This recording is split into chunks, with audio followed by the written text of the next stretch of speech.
Hi, it's Jonathan from Behind the Build, and I wanted to make you aware of a change. What you'll see in the title of the releases is Behind the Build AD and Behind the Build ID. Behind the Build AD is architectural design. Anything associated with architectural design will be released on Mondays. Behind the Build ID is interior design. Anything to do with interior design and its consultants will be released on Thursdays. I would ask kindly that as you hear this, if you could, to find the rating system in the format that you listen and consume Behind the Build, and please give it 5 stars. It helps us with overall engagement and visibility with a new audience. With that said, please enjoy today's episode.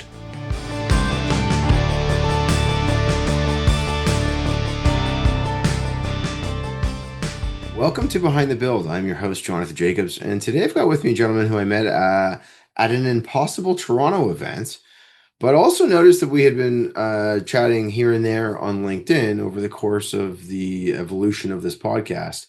The gentleman's name is Jon Cummings, and he runs a practice called Jon Cummings Architecture, based here in Toronto, also known as JCA.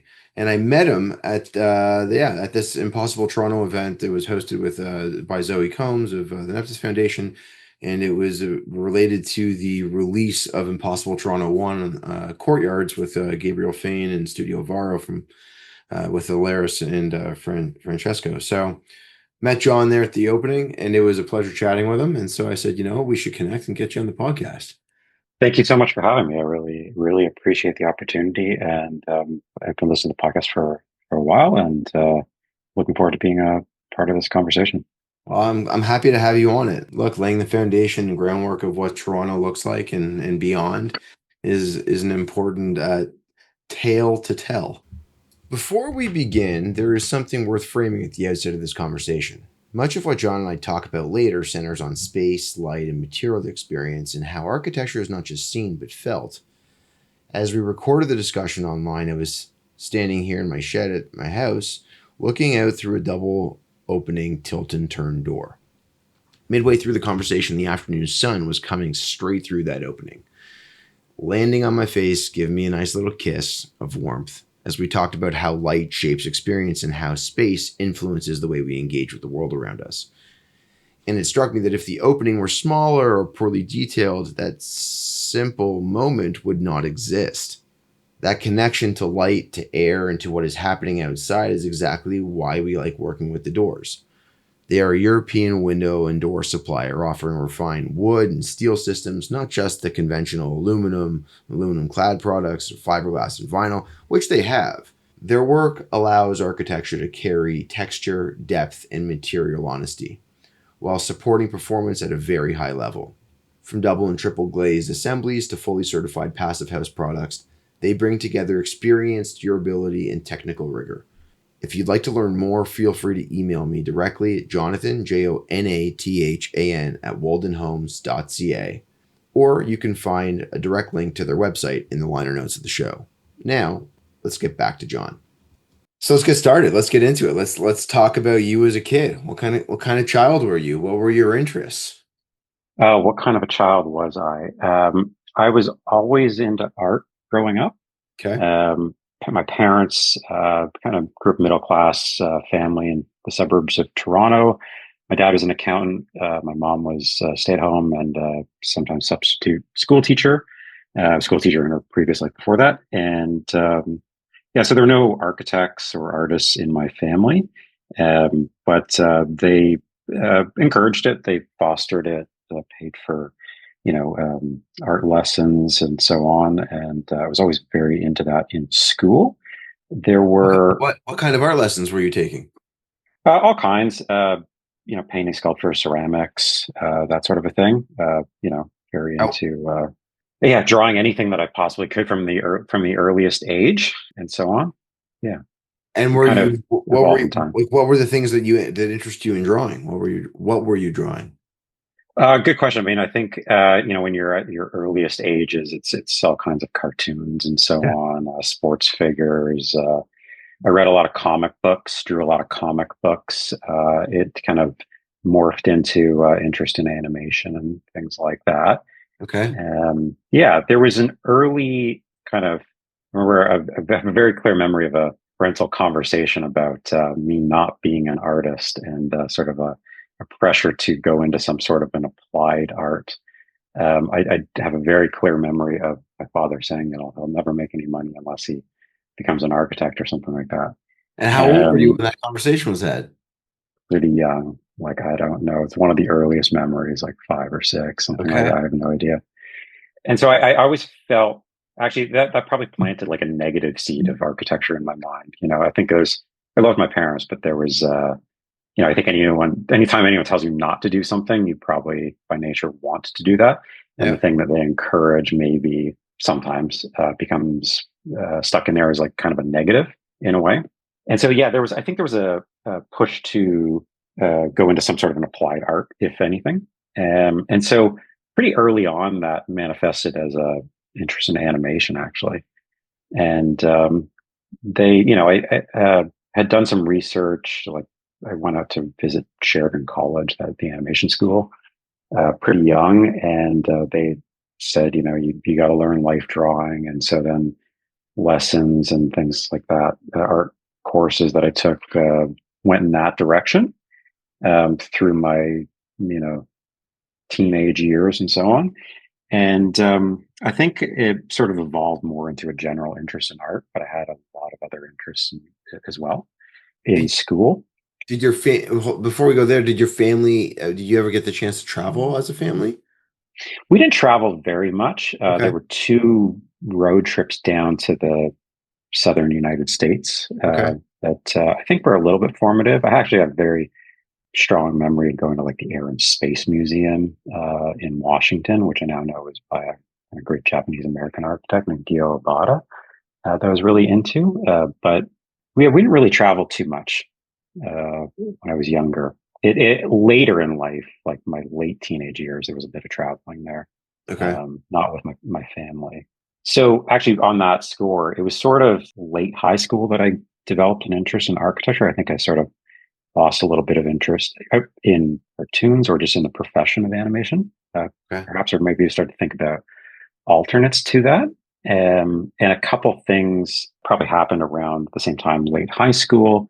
One was travel related, which is that my dad uh, sent me on a 1 month like course abroad in Italy, which is a really great thing. There's like a boarding school in a small town called Lanciano in and the Abruzzo area of Italy, and so I took like a high school art course there. But you could take other courses and so on. But I took that, and yeah, it was a fabulous experience. There were like weekend trips to major cities in Italy, Florence, for like a day or two, Rome, and so on, and Venice. And I think that like it exposed me to a lot of different spaces, mostly historical, but some contemporary art. Like we went to the Venice Art Biennale, and I found that really amazing. So it was really like an eye-opening experience to do that. Um, What can I ask, like, what was it for you that you felt was so eye-opening? Was it the fact that you were standing there and you could see it, or was it like the tactile element of being able to go touch this and understand it, or was it, the way the light was playing with it? Like, what was it for you that really made you feel it?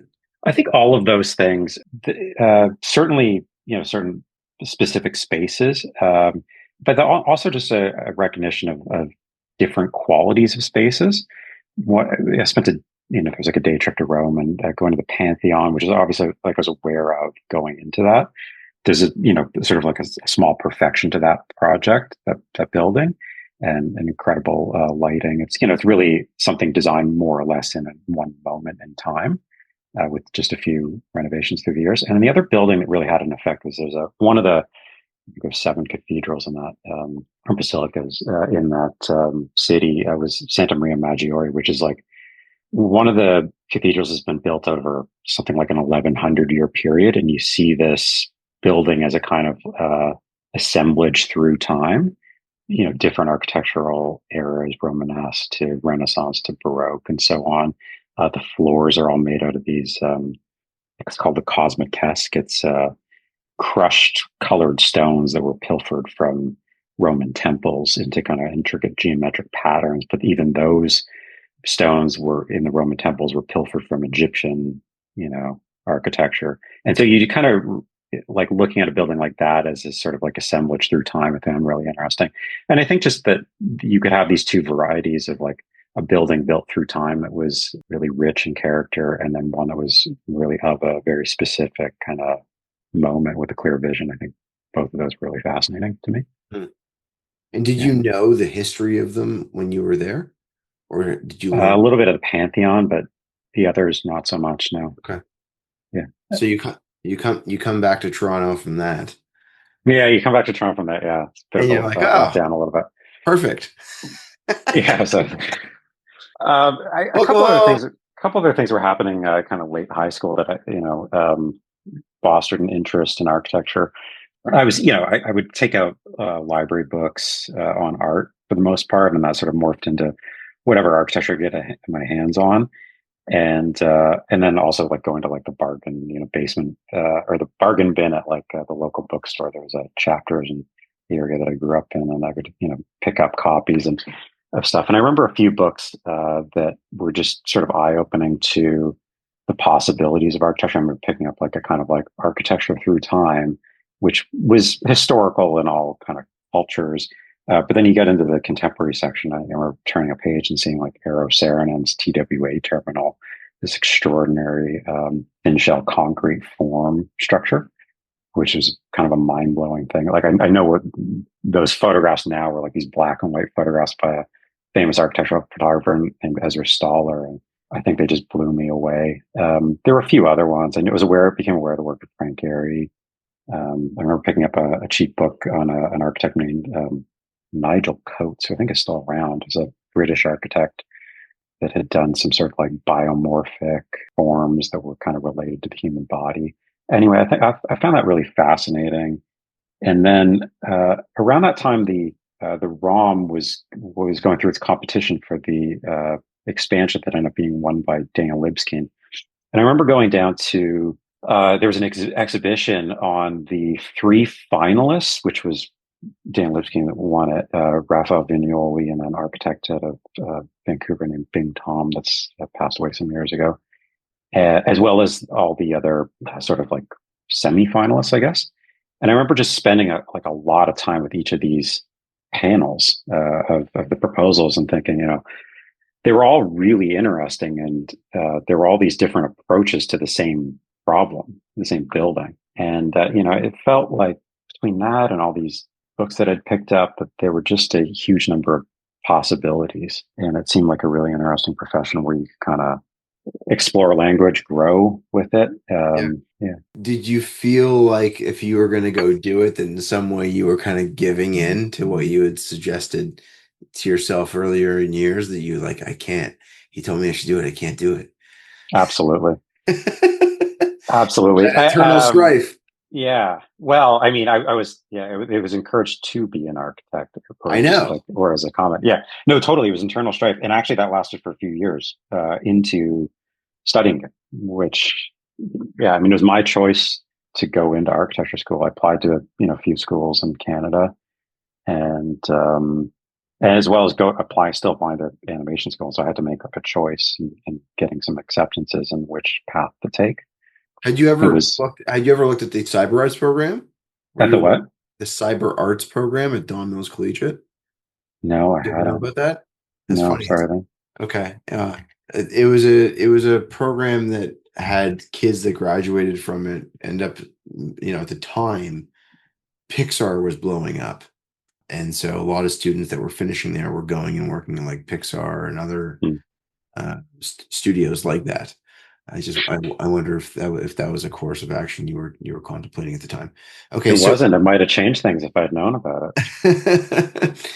it's okay. Whatever. There's It's still time. I think it's still around. But nonetheless, so you decide that you want to go and study the architecture in school, and had you been then putting together a portfolio so that you, when you applied, you had something of consequence to be able to go and apply with? Yeah, I was. I mean, I'd applied for animation, some fine arts programs, and Yeah. architecture, and yeah, so I had a portfolio for all of them. Okay. And yeah, I applied to McGill, U of T, and Waterloo, Okay. just those three in architecture. And I was actually set on McGill just because I wanted to get out of the house and move to Montreal. It seemed like a really exciting place, but I went to an interview at Waterloo, and my interview was with the director of the program there, who I think is a name that's come up in your podcast before. Yeah. I can't recall them, but he Yeah. really sold me on the program. Quite a convincing person. Yeah, I mean, the possibility to have this Rome program, right? There's the possibility of getting back to this place that I just had loved. Was a huge draw, as well as they have this they call it a cultural history program, and so Okay. there's sort of like a liberal arts base that's pretty heavy, like really heavy compared to other architecture schools, and a bit strange actually as I realize it now compared to other schools of architecture in North America and around the world. And so I was really into reading literature, history, and so on. And so I was kind of drawn to that too. Okay. And so I decided to go there and did. And how was the experience comparatively to what you thought the experience would be from walking out of Rick's office? It was a bit of a shock at first. I don't think I had understood very much about what the day to day of architecture school would be, architecture practice, even just the mechanics of how it was done. And so there was a bit of a like more than a bit of soul searching, I'd say, in the first few years of it. I mean, I stuck with it and really grew to love it. But yeah, it was a bit tough. So I had even early on the degree to thought, well, maybe I'll leave this and go do something else arts related, including fine art and so on. But Was yeah, it, what was it about it that you found was off-putting? I think the sort of like some of the technical sides at first, which is interesting because now I'm very drawn to the technical side of architecture. But You had to overcome the hurdle then to be able to get into the love of it now. yeah, a little bit. Yeah, I mean, even just like drafting, like mechanical hand drafting, which they had us do in the first year, versus like I was just used to freehand drawing all the time. I mean, I still sketched, but yeah, just how it all came together. I just don't think I had properly understood what it was that I was getting into. Okay. Certainly grew to love it quite a bit. So, Okay. yeah. And was the Rome experience as what you had anticipated, or did it underwhelm, or did it exceed expectations? I think it met it. I think it was a Okay. great life experience.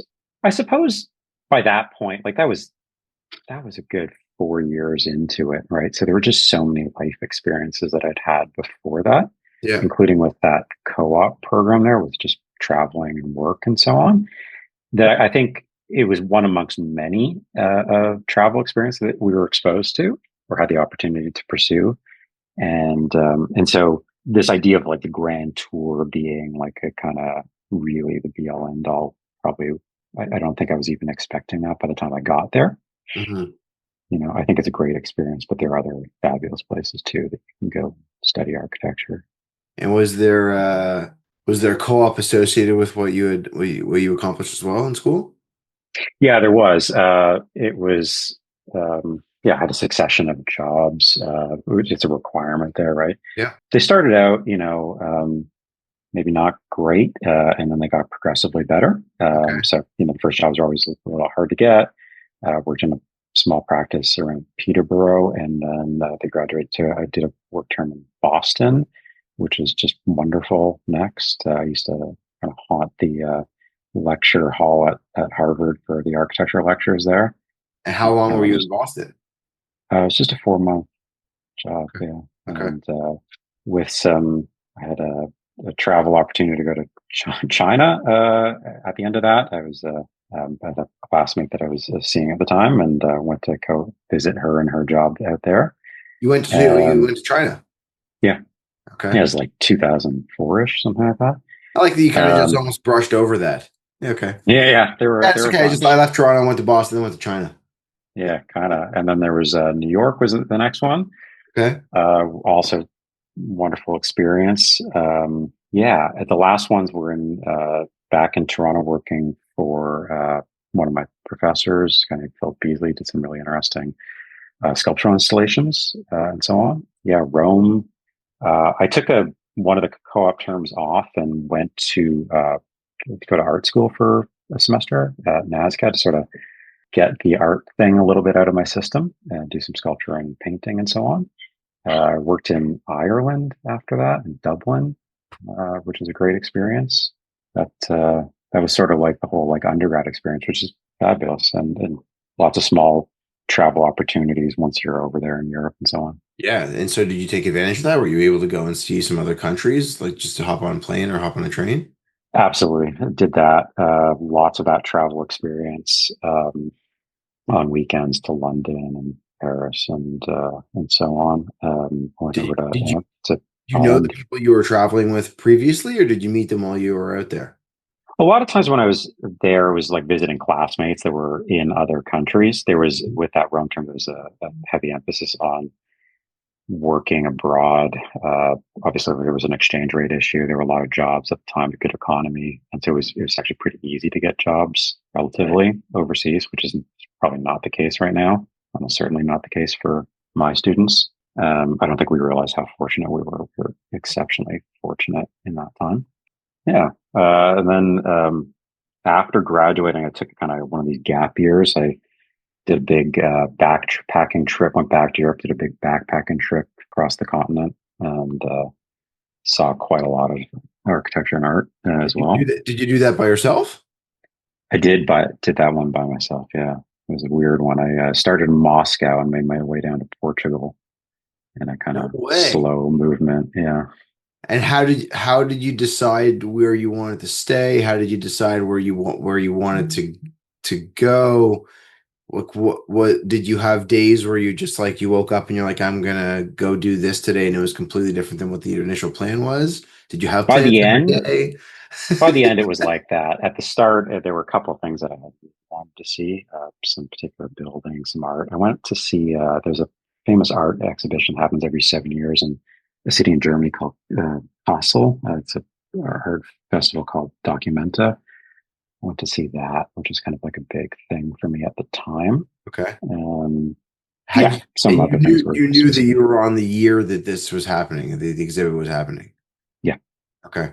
And what made you start in Moscow? don't really recall, to be honest. It was Okay. just as far away as I could get. I suppose there was some ambition to the travel, and yeah, I don't think I would go there now, but Well, okay, it yeah, was that's fair. apparently. But yeah, it was a great experience. Really interesting city to see, and What do I you think I was just trying to cram a lot in. This is a good point to pause and bring something practical into the conversation because the work we do is not only about design, it's about the day-to-day experience of living well.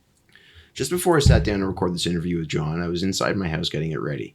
We were having people over later, and I wanted the place to feel calm and put together, really like not messy from the kids. So I was able to clear the counters, load the dishwasher, turn it on, and tuck everything away in the fridge. What struck me again is how much easier that routine becomes when the appliances are doing exactly what they should. The dishwasher is so quiet you generally cannot tell it is running. The fridge keeps produce longer than what you get from a basic unit, which means less waste and fewer last minute runs. It's one of those upgrades that does not announce itself, but you feel the difference every single day.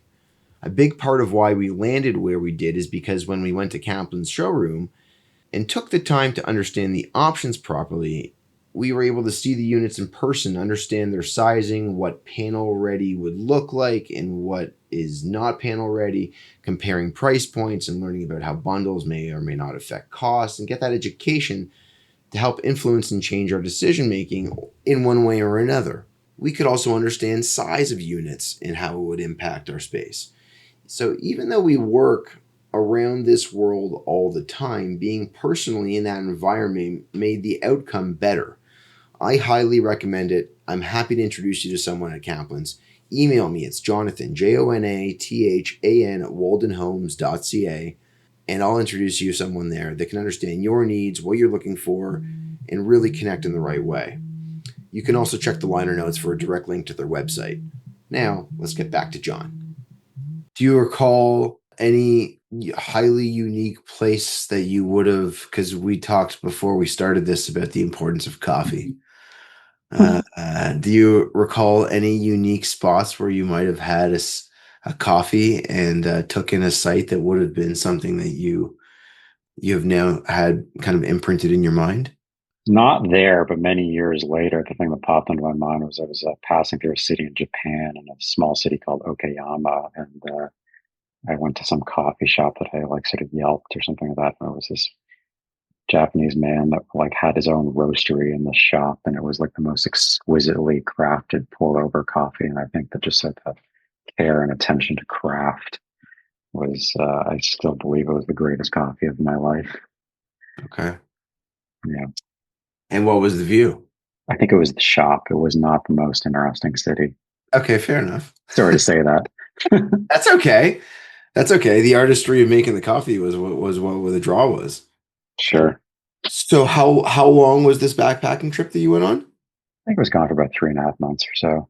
Okay. Yeah, came back. I had a pair of jobs in my gap year. I applied to graduate school, wrote a kind of graduate scholarship for Ontario, which sort of, when I got it, it was a good amount of money.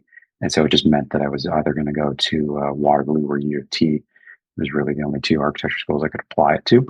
Mm-hmm. And so I had known that I was going to go back. I was going to go to U of T, actually. I just wanted to change, so on. And then I worked for on an exhibition for one of my professors, a guy named John McMinn, had been selected as a curator for the Venice Biennale of Architecture that year at Canadian Pavilion. Yeah. So I worked for him for a while on that exhibition, went out to help install the show, and then came back and went to grad school at U of T. Yeah, so I was there. I sort of got some time off for good behavior, I suppose, like doing the undergrad and so on.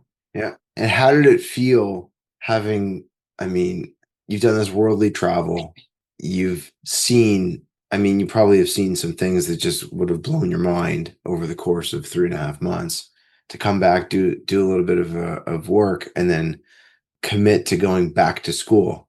Like, did you feel like you were almost like putting a shackle on on yourself to tie you down again?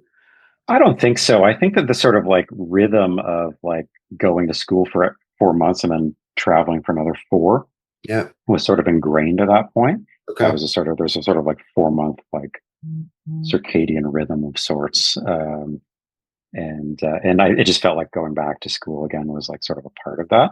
And Okay. it was actually, so I was there for 2 semesters, and then there was like an internal like application competition for a job at a firm in Los Angeles, called Morphosis. And that I won that and went down to LA for 8 months and worked there. And so it was sort of, that sort of cycle continued for a while.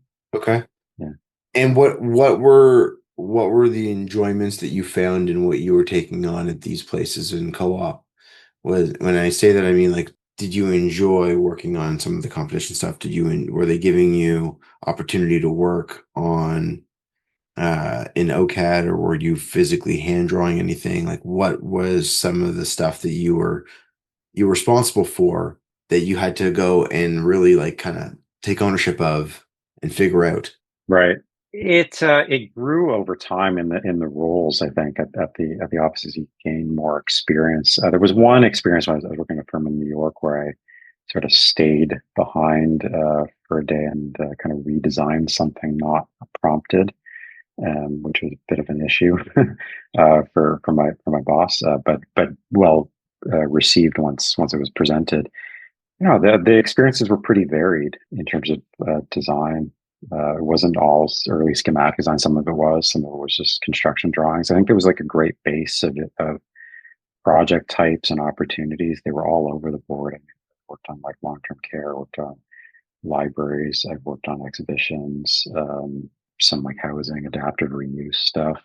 When I was down in LA, they were pretty varied. I worked on an American embassy for a while. That's Like interesting. a large competition for that. Okay. So there's really Yeah, a wide range of different types of projects. I mean, it's just huge. yeah, absolutely. It was great.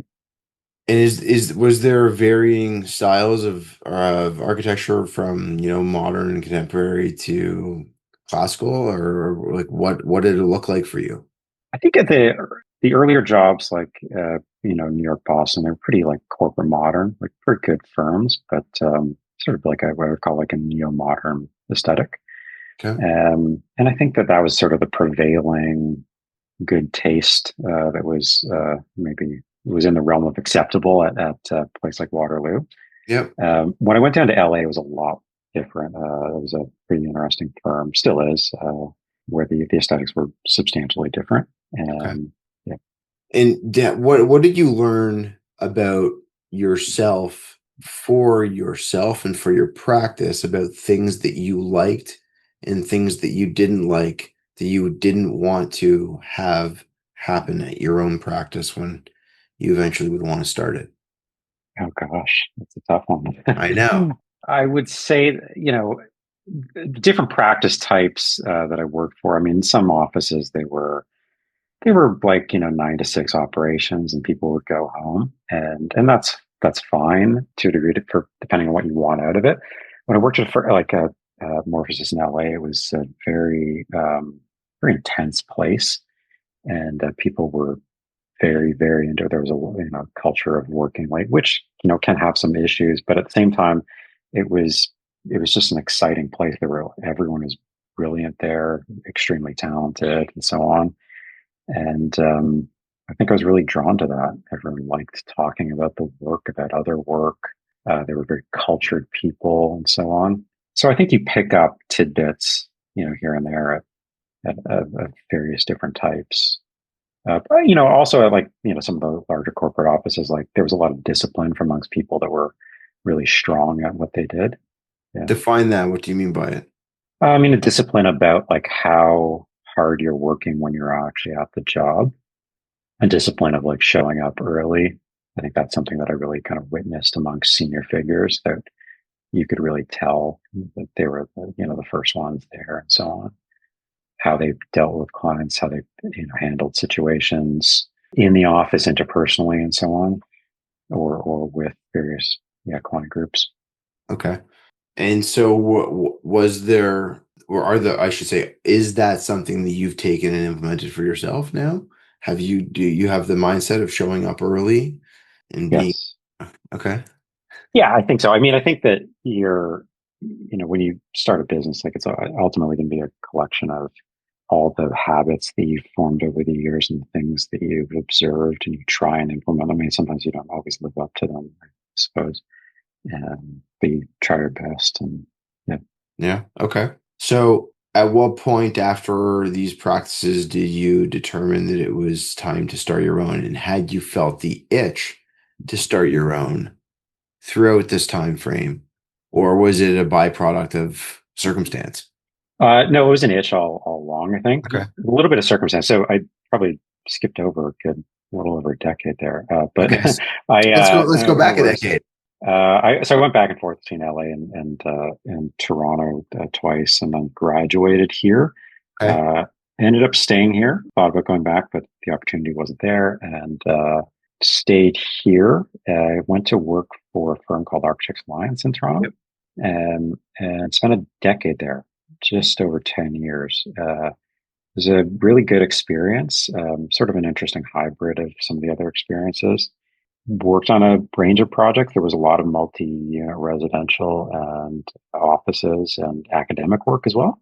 Well, and over Um, the course of 10 years, I feel like you also maybe, and you can correct me on this, was it some of the first time you'd been able to see projects that you worked on get built and completed?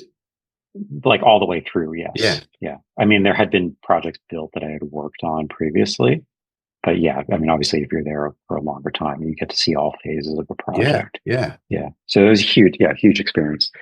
It was a good place to get a lot of responsibility quickly, And why and is that? get into. I think that the principal there, was a guy named Peter Clues, was just very good at sort of spotting people that he felt could take on responsibility. Okay. You know, Projects were staffed thinly, which is probably a good business decision. Yeah, it was just easy to get into a role where you had some responsibility. Yeah, so I sort of moved up there. Why did I leave? I mean, I think that the itch was always there. I had wanted to start it on my own. I think that you know there are great possibilities of maturing as an architect within an established practice. But sometimes it's also a little bit easier to just sort of strike out on your own and start something up. Hmm. Um, I think that the issues of succession in a lot of these baby boomer led practices can be a challenging thing for people that are like, good two generations or more younger than the principals, right? There's a number of people that are older that are probably in a better position to take over practice. Yep. And yeah, so it wasn't a hard decision so much to leave. I had started teaching about halfway through my time there at UT, sort of on a part-time basis, and got a bit of a change in status to like not a full-time job, but allowed me the sort of like financial stability to be able to take a leap of faith and go start a practice. Yep. And so you're doing part-time teaching, meaning you're teaching how many classes? It was usually like once a semester at the time, Okay. and Okay. now it's a little bit more than that, but still like a half-time role. Not enough that I don't have enough time to work on practice work. Okay. And so what was the ultimate push to say I'm going to go do this? And in what year? It was in 2021 when I did Okay. it, so not too long ago. Sort of early pandemic ish, I suppose. It just sort of felt like there was like a kind of a now or never sort of moment to it. And yeah, so I made that leap. I initially started the practice with a friend who was also like another academic practitioner. Yep. And we worked together for about 8 months or so. And he relocated for his wife's work. And so we decided to part ways. But it was probably very helpful to have someone else along for the ride at the beginning of, At the of start, it. yeah. Yeah, I mean, you get to bounce ideas off someone else.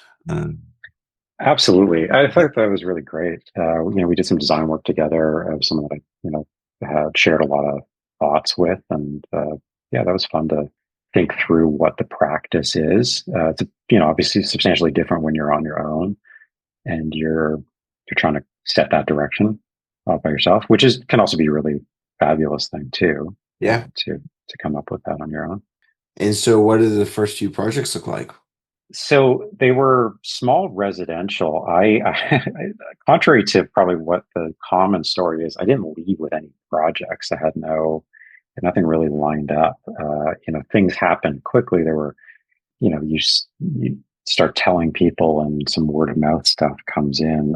We worked on a little accessory dwelling unit coach house in Ottawa. There was a house for a cousin, a family member. We did a competition early on. Some like visualization work came up for like a mass timber company. Those were some of the earlier projects. Some of Okay. them took a while to build. Some of them never got built. Yeah.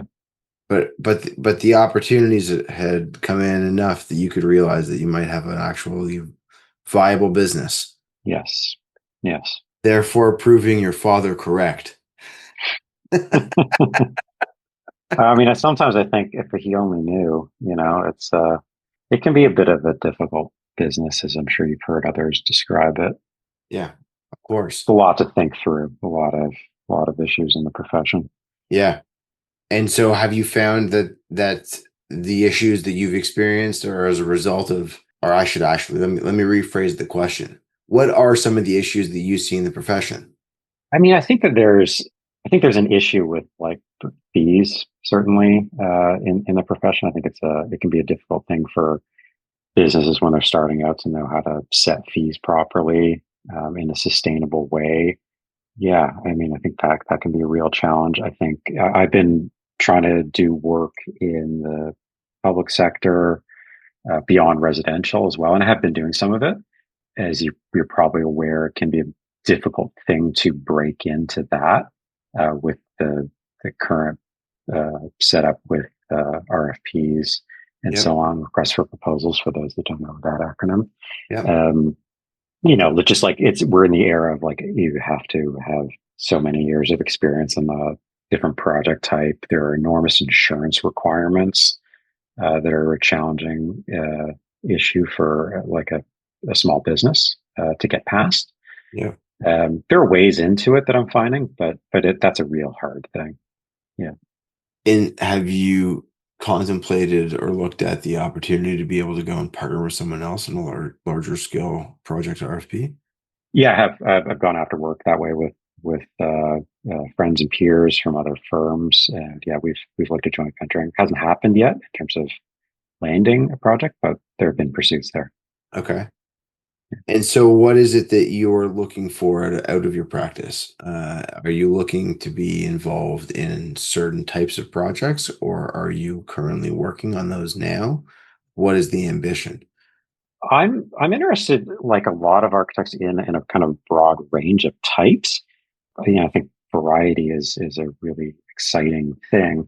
That said, my practice right now is sort of looking at sort of two trajectories of types of project: residential work. Uh, I have all scales, single family up to large multi-unit, as well as like multiplex, ADUs, all that kind of stuff, renovation and new build.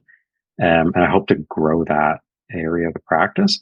And then I've also been looking at public sector work, and so I've been doing some renovation work at universities and colleges, and I hope to grow that as well, and see where each sort of trajectory moves. Okay. One of the ideas that came up repeatedly in my conversation with John is the importance of material and experience. Texture, the surface quality shape that we inhabit a space. Architecture is not just visual, it's tactile, it is felt over time. The same thinking applies to outdoor environments, especially when it comes to pools. This is why I want to talk briefly about a Quanta and a division of biodesign in Italy. So, Quanta specializes in pools built using biodesign technology, which replaces traditional concrete shells with a layered system of natural stone aggregates, quartz, and marble bound with advanced resins. The result is a surface that feels organic underfoot, but more like a natural shoreline than a conventional pool finish. These systems incorporate microban antimicrobial technology directly into the resin, helping reduce bacterial growth on the surface itself and contributing to a cleaner, more hygienic swimming environment over time.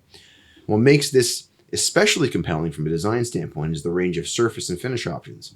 You can work with their textured stone blends, smooth and tactile aggregates, and sculpted transitions like beach entries, submerged seating, and integrated steps. But Aquanta also supports more traditional approaches where appropriate, including mosaic finishes, tile systems, and concrete based solutions, allowing the pool to align precisely with the architectural language of the home and the landscape. Much like the spaces John and I are discussing, these pools are about experience. They respond to light, they age beautifully, and they create a physical connection between the built environment and nature. If you want to learn more about Aquanta pools and how their systems work, email me directly and I can connect you with them. It's Jonathan, Jonathan, at waldenhomes.ca. Or head over to the liner notes and take a look for their website and you can see it there. Now, back to John. And if you could design your ideal project, what would that be and where?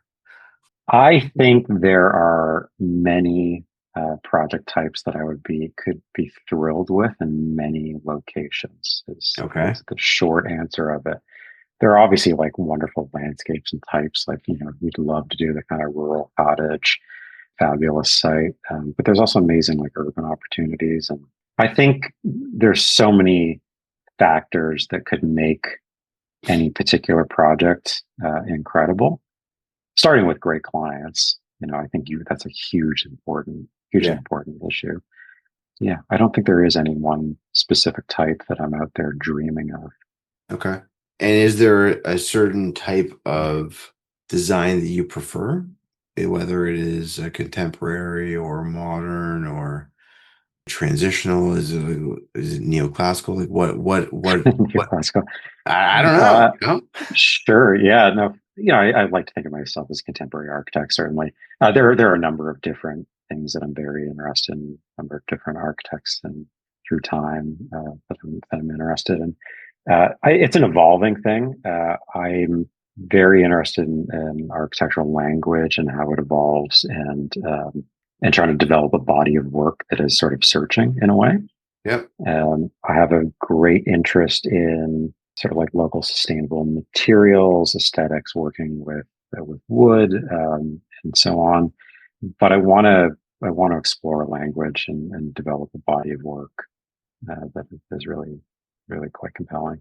I think there's a lot of things that recur through the work and my interests. I'm very interested in exploring like the aesthetics of exposing structure, exposing mechanical and lighting systems wherever possible, and sort of what we call in architectural jargon, sort of like tectonics of architecture, Mhm. really kind of expressing how the building is made, how it's constructed, and developing a sort of like a poetic of that. And in terms of what you like to do outside of this, what do you do to take your mind off it? Because you did allude a little bit to the idea of enjoying working Mhm. at that practice, that there were those that like to stay late and there were those that like to leave at 6. So where do you fall in that? And what other hobbies do you have outside of this? Sure.